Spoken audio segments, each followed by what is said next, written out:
Hi, Gabrielle. Hi, David. How are you? I'm well. Good. It's the end of the week, Excellent. and I think we're probably a couple of years into this podcast, and this is the first one we do together, which is That's surprising. true. I've done one with Charles. I've done it with Isaac. Yeah, with you've Dan. done a few. Yeah. But so there's a first to I know. everything. Hello. All right. So today we're going to talk, specifically about something that revolves around food waste. Yeah. And food rescue.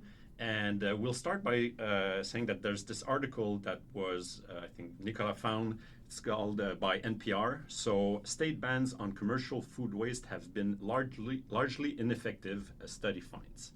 And basically, in this article, so you asked to see the science behind it. Yeah. Well, so Nicola brought this article forward, and in it cites an article in a journal, in the Journal of Science, which is a very reputable journal, and the authors in this news article say they're very confident. We can confidently say the laws didn't work, or the laws had no discernible effect on total landfill waste. And I have been talking about and researching these food waste bans on like food going into landfills for now a couple of years. So I was like, interesting that they don't think it works. And so I asked Nicola to pull the article. So she got us the actual article from Science Magazine. Thank you to whoever got it from the McGill University Library System for us. And that's what we read. So that's actually more the substance of what we read than the newspaper article, which was not very detailed. No, exactly. So the as we looked at this the science article, they come up with, so basically there are 5 states, right, that have imposed or set in place laws around food waste. Yeah. And of those states, there's California, there's Massachusetts, and I'll say Vermont, Connecticut, and Rhode Island. There you go. Yeah. And in New Jersey. Sorry. And New what Jersey, New York. So there's more. There's 9 states, but I think this study only covers 5 of them. Correct. So maybe by the time they wrote this, there were 9. But And they're saying that one came ahead of class compared to all others. Yeah. For a certain reason that we can that we'll bring up, but let's bring them up right now. Ultimately, the study is around, how of the states that have imposed laws around food waste.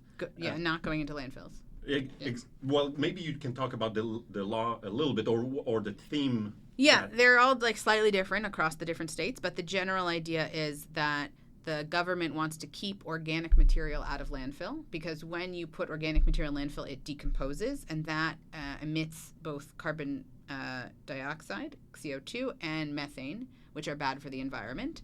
And so the government says we would rather that people who generate waste, organic waste, so that could be like lawn, things from lawn care or plants, or chiefly food, that should be composted, put to an anaerobic digester, reused in some form, but we don't want it just decomposing in a landfill. So they've made these laws. Which is managed at state level. Yeah, each state controls its own waste management, so they're doing that, and then the states have designed the rules differently. Yeah, a little bit. Correct, and that's why it hasn't necessarily had the same effect. Well, there's the law themselves and how the states are organized around those laws, and ultimately what is mentioned in there is that Massachusetts is ahead of the curve. Or that it's the only state where they've seen improvements. Yeah, their data these authors did a lot of work to get a lot of data, which is very interesting and impressive, because it's very hard to get data on specifically like exactly what's going into landfill. So they gather all this data, and then they judged across time. So they gathered for several years, 1996 to 2019. So the laws, though, didn't come into effect starting in 2014. So they have a long lead up of how much waste is going to landfills, and then the laws come into effect, and then they have only a few years afterwards to see the effect. And their calculations are that Massachusetts is the only state to show an actual reduction in organic material in landfills, and that the other states are sort of like basically they don't see any change, or maybe slightly different, but not really significant. Yeah. And so the 3 elements on which they judge the efficiency of those laws are the affordability. Well, this is sorry to interrupt, but this is what Massachusetts excels at, but not necessarily their judgment of them. Fair enough. Yeah. Okay, good point. That's how they stand out, is around the affordability of compliance, Yeah. namely the distance between those who generate that waste Yeah. and ultimately the areas where it can be composted. So the density of facilities within a state makes it Yes. that if you are actually close as a generator close to where you can manage your waste in a way that is not a landfill, obviously that's going to help if that distance is short. Yes, and they've pointed out that Massachusetts has built an extensive network. Mm-hmm. Massachusetts is also a relatively small state Yeah. geographically, so that makes it easier for them Yeah. to have a facility nearby everybody. The second point was around the regulatory simplicity, meaning that where in Massachusetts there's no exception, either by county or by type of generator. It's like, here's the law, it's simple, it's the same for Yeah. everybody. So that is also a reason why they stand out. And the third element was the ban enforcement, so inspection. The state was actually monitoring Right. and issuing fines of those that were not complying. Yes, so that all makes sense. It makes sense, but then as you were reviewing this, if you come back to what the author states Right. very strongly, Yes, the state that I know the most about, and I am by no means an expert, but I know a little bit enough to have an interpretation of this, is the state of California, which passed multiple laws banning organic material in landfill. One in 2016, which is what this study covers, and then there's another quite well-known law called SB 1383 that was passed went into effect in 2022, though it was passed prior to that. And knowing what I know about California, I thought these authors overstated their case. So one thing to note here is that their data only goes to 2019. The law went into effect in 2016. This gives a very short amount of time in the grand scheme of things to actually judge how effective it is, because what it's asking is for companies and to some extent individuals, but here we'll focus on companies, to change their waste management practices and to really come up with all new ways and more enhanced ways of dealing with the waste. And that doesn't happen, overnight. Even in a year, that's not going to happen. Likewise, the enforcement mechanisms or building out the composting facilities, those are also not going to happen in 1 year. Building composting facilities in a state as big as California is going to take a long time, much more than Massachusetts. And the enforcement in California, the state left the enforcement up to each county. So each county has to spin up kind of the rules and the people and the processes to go out and inspect and find people, and that again takes time to develop. So I thought they were just very quick to judge, and not enough time has passed to really assess the effectiveness of this law in California. very little overlap between the data they've captured post laws versus what you're saying actually should be looked at in terms of period to see those changes. I think it would take several years to really see the effect of it. Yeah. So if do you want to elaborate on this? Because we say, well, it makes sense to say, well, it takes time, but why does it take time?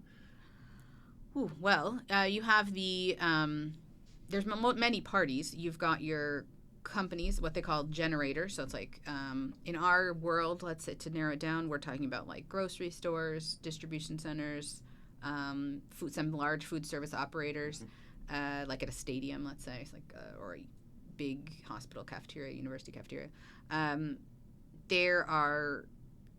There's multiple levels of generators. They each have to figure out their own operations. You've got the county level enforcement, and then you've got food rescue groups that these generators have to find people who are able, when they have edible food particularly, not just organic material that is not non-edible waste, but edible food, they have to make arrangements to try to save that edible food. Mm-hmm. Then, you have food rescue groups, and there's a lot of them, and they're very active, but this is now mandating a much larger volume of food that has to be dealt with. So then those groups have to expand, develop more infrastructure alongside the generators who also have to come up with more ways of dealing with this. So everyone has to develop their processes and their infrastructure, and that takes the time. Yes, so basically you're saying you have the generators who generate that waste, where they are used to work a certain way. Now they have to change some of the ways they're working. Yes. And then the organizations or entities that are that can contribute to helping dealing with that waste, as you say, food rescue, for instance, are organizations that traditionally have been more on the charitable side rather than, I don't want this to sound negative, more smaller scale. Yeah, the operation has been is not something that has been that has evolved through time in a very rigorous way, or as a business would do, a for-profit business would do, but therefore they have also to, let's say, develop their service or their ability to deal with potentially much larger amounts, and also a timing that meets what the generators need in order for their operation to be able and then to I would function. say like the third side would be the government, or the kind of sometimes nonprofits that the government employs to monitor and enforce this, and figure out who's eligible, who's covered by the law, and who needs to comply. So you've got like the government, the generators, and the food rescue groups, and all three of them need to develop. They need time to develop their processes and infrastructure. So I don't think 2 years or 3 years would be enough to make a really huge difference yet. So your leaning is not a strong word, not enough of a strong word, but you're of the opposite opinion, that actually we need these laws. We need the government to put in place something to start. I want to believe that they're effective. I guess I just think these researchers are premature in declaring that they don't work. So they need to give it more time. Exactly. Time will tell. Time will tell, or study it in a slightly different way that might uncover some of the effects in a shorter term. But this methodology, I just don't think they waited long enough. Yeah. But, I mean, it's good to try to understand, because actually what these authors say at the end is, well, let's not waste our resources on laws that don't really work. If this doesn't have an effect, then don't spend our time on it, which is fair, but I just don't think they've totally convinced us of it. Yeah. Well, all right. Anything else you want to add about this? I think these laws are coming. Like, despite this article that's a little bit negative about them, California is usually, and some of these other states, but particularly California, is often on the leading edge of regulatory laws in the United States. And what California does first, then a lot of other states will follow. So give this a couple more years. If it is effective, if they can show that it reduces organic material landfills, then it's going to be coming across the United States and beyond. And then there are many, many, many more food generators and food rescue groups that will have to comply and deal with these kinds of laws. Mm-hmm. Well, California is already putting in effect a law that supersedes what was. That's more So the one that sorry to interrupt, the authors, because their data only goes to 2019, they didn't capture a law that went into effect in 2022, I believe, that is even stronger in California, and that even further mandates, further restrictions, further requirements about what can be put in the landfill and how edible food has to be recaptured. So like that's not even in the time frame of this study. Mm-hmm. And I think that's a law that's one of the more advanced ones in the United States, and is being watched for sure by everybody else and to see the effect, and could become exactly. And then and that says that you as a food generator, like a grocery store or food service outlet, you must find a way to get your edible food to people who need to eat it. Before getting rid of it. Yeah. That you actually have that obligation. Yeah. So. Well, good, and not that we're going to get into this right now, but that you kind of kill two birds with one stone, where you have this issue of the environmental effect of watering or not dealing with waste properly, and there's also a demand for food. That is quite important. So this is, I don't want to say the start, because obviously that's been an issue that exists since the beginning of time. Yes. But that definitely, that there's more and more efforts put around it in order to Yeah, and I think combine the two. LID's work in this area is very often at the intersection of those two issues, food waste and food insecurity. And the kind of crux question in the middle is, how do you build the infrastructure that allows you to connect those two things, right? That we, in the for-profit food distribution network, we expect that people need buildings and trucks and equipment and all these things in order to move food around. In the nonprofit sector, in this like emergency food system, we also need infrastructure. You can have food that's edible in one place and people who need it in another, and that takes infrastructure to get it to them and get it into them in a form that is, transportable and acceptable at a household level and safe. And so that infrastructure, that's what LID's work in this area is all about. Yeah, because in the end, because the question also that who pays for it, right? Yeah, who's going to pay for that infrastructure in the middle of those two? There's like these. You have a problem and a solution, or two problems and two solutions, and how do you kind of get them together? But who's going to pay to make them match? Pays with the benefits that you'll get from resolving or improving hopefully. on that large issue. Yes. All right. Well, thank you very much, Gabrielle, for sharing on Thank you, this. David. My pleasure. It's been a pleasure. Excellent. All right. Bye. Ciao.